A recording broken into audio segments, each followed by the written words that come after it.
આવા બહારથી જે આવેલી પાર્ટીઓના નેતૃત્વ કરીને આદિવાસીને ગેરમાર્ગે નહીં દોરે એના માટેનું કામ છે. કેમ કે આમ આદમી પાર્ટી એટલે ભાજપની બી ટીમ છે. મને એવું લાગે છે કે પેલા મરઘીને જે દાણા નાખવામાં આવે છે ધીમે ધીમે, જ્યારે મરઘીને પકડીને એને કાં તો પછી ખાવા માટે હોય કાં તો ઈંડા મુકાવવા માટે હોય, તો એવી રીતે હવે દાણા નાખવા માંડ્યા છે એવું લાગે છે મને મનસુખભાઈ મારફતે. મસીહા એમ જ નહીં બનાય. છોટુભાઈ જેવા તપસ્વી જોવે. મસીહા જે જર જમીન જંગલોની સામે લડેલા હોય, જે લોકોના સાથીઓએ બલિદાન આપેલું હોય. છોટુભાઈ વસાવા હજારો વખત જેલમાં જઈ આવ્યા, ત્યારે છોટુભાઈ વસાવા 2 વર્ષ વડોદરાની અંદર જામીન વગર જેલમાં રહ્યા. બહારથી જે આવેલી પાર્ટીઓના નેતૃત્વ કરીને આદિવાસીને ગેરમાર્ગે નહીં દોરે એના માટેનું કામ છે. કેમ કે આમ આદમી પાર્ટી એટલે ભાજપની બી ટીમ છે. અત્યારે મને તો એવું લાગી રહ્યું છે થોડા દિવસથી કે આપણા સાંસદ માન્ય મનસુખભાઈ અમારા બી આદરણીય છે અને ભરૂચના સાંસદ છે, દેશના સાંસદ કહેવાય.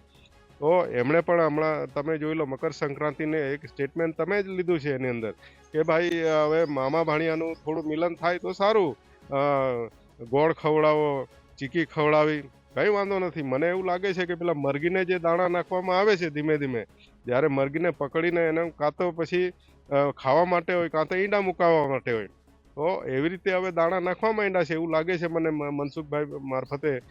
અને કાલનું સ્ટેટમેન્ટ મેં બીજું પણ જોયું કે મોહન ડોડિયા જેમણે કીધા કે 2 સિંહ ત્યાં ગાડી આવ્યા, બરાબર છે, આનંદ પટેલ અને ચૈતર વસાવા.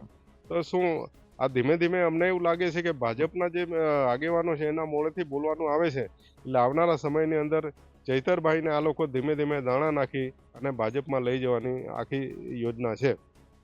ભાજપમાં લઈ જવાની યોજના છે એવું તમે કહો છો, પણ જે ચેતર વસાવાની સાથે સંગઠન જે જોડાઈ રહ્યું છે, જે પબ્લિક જોવા મળી છે, યુવાનો જોવા મળી રહ્યા છે, એમનું સંગઠન આજની તારીખે મજબૂત બની રહ્યું છે, એનું કારણ શું લાગે છે? જો લોકોને અત્યારે કામ જોઈએ છે, લોકો જાગૃત છે, સ્વાભાવિક છે.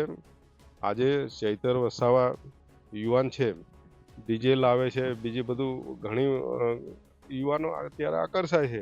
માનો કે અહીં છોટુભાઈ વસાવાની લડત આજે જે યુવાનો અહીં ગાડી જે કરતા હતા એ યુવાનોને અત્યારે ખ્યાલ નથી, ઇતિહાસ નથી જાણવો.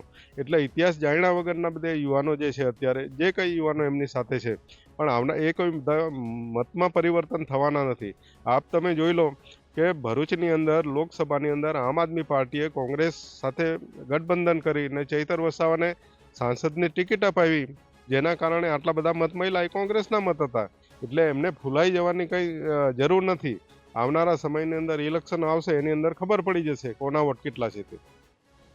બીજું કે અત્યારે સોશિયલ મીડિયામાં ચેતર વસાવાની વાત કરતા છે કે આદિવાસી મસીહા તરીકે પણ ઘણા સમર્થકો કહેતા હોય છે. તમે શું માનો છો કે આદિવાસીઓના મસીહા કોણ? મસીહા એમ જ નહીં બનાય. છોટુભાઈ જેવા તપસ્વી જોવે.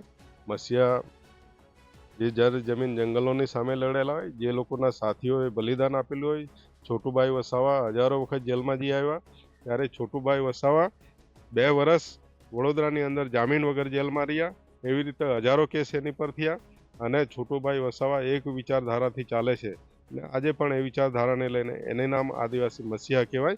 કોઈ મસીહા આવી રીતે નથી બની જતા.